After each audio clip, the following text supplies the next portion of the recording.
Dans les couvents ce dimanche 10 janvier 2021, les dignitaires, adeptes et fidèles de différentes divinités y ont fait leur rituel afin d'honorer leur divinité comme il est de coutume à la célébration de la fête du Vaudou. Une particularité est notée cette année en raison de la pandémie du Covid-19.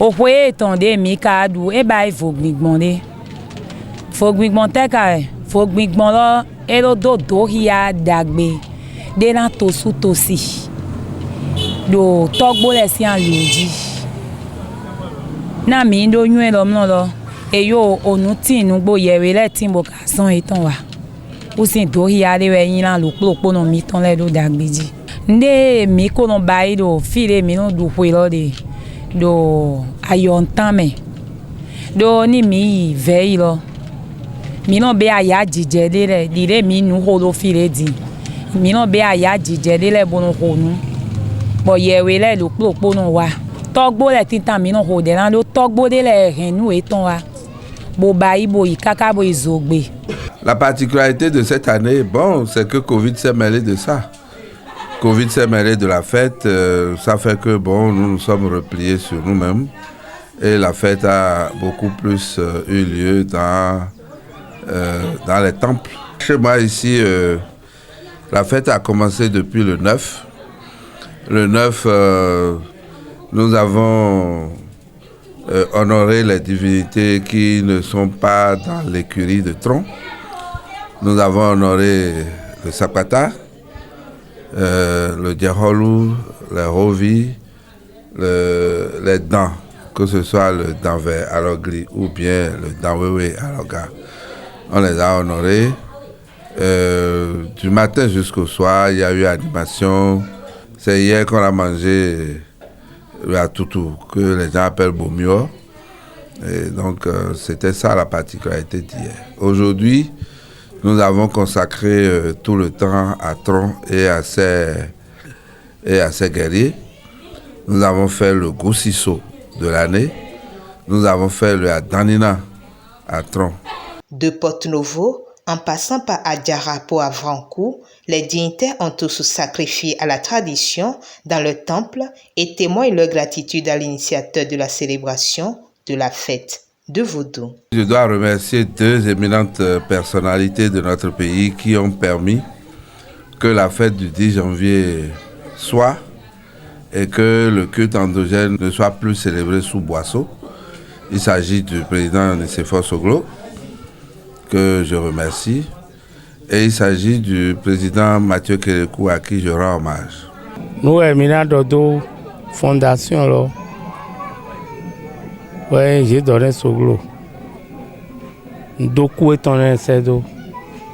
Donc, à zone où à do Bénin, et ben il est bon na pour une bébé parce que pour nous médecins là, où dit elle est côté ba, parce que maouda nous médecins do aïe biologie a gonfler pourquoi à la bonne médecin dit genre atera do ndé pourquoi aïe nous médecins là dit genre do aïe do ou elles ont au côté tondé n'albo mi doudou nous ndé bon et là mon donner ton ito gbem bra mon fifa iton mi o ko lo du to egbe ni I ma te du ide mi no duro dai ni ma wa ndi he mere bro a house sinsen ma ndi mere no jeme mi ka do bi bai lo e ma do mi chi bai e ma jodo ndi mi no bai ko lo do fa le bi e mi o fon za bo bai sa me gbon e mi ko do bi bai te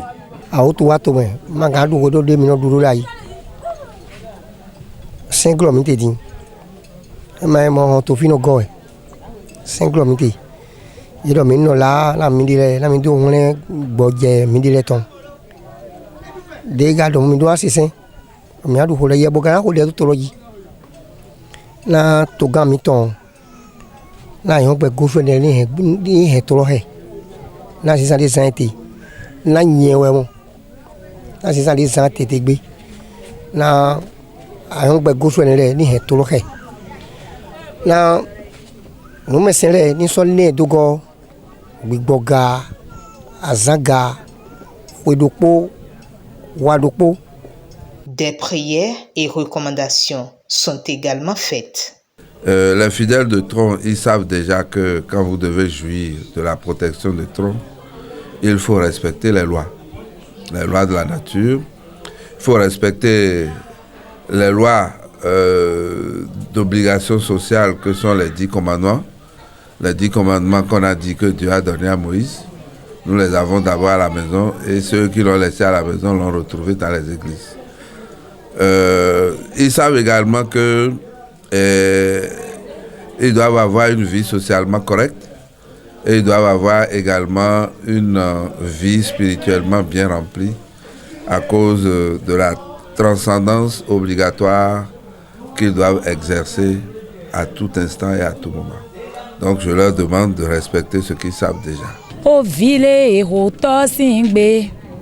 Ale ekwana dulo vile hoto singbe kwale ekwana du odido dewe nyewa hona tokanu vile o vile hoto singbe ale ekwana dulo vile hoto singbe kwale ekwana du odido dewe nyewa hona masenu vile. Fiers de leur identité culturelle, les dignitaires se sont conformés à la restriction de cette année pour honorer leur divinité, et ce, avec de grands espoirs pour le futur.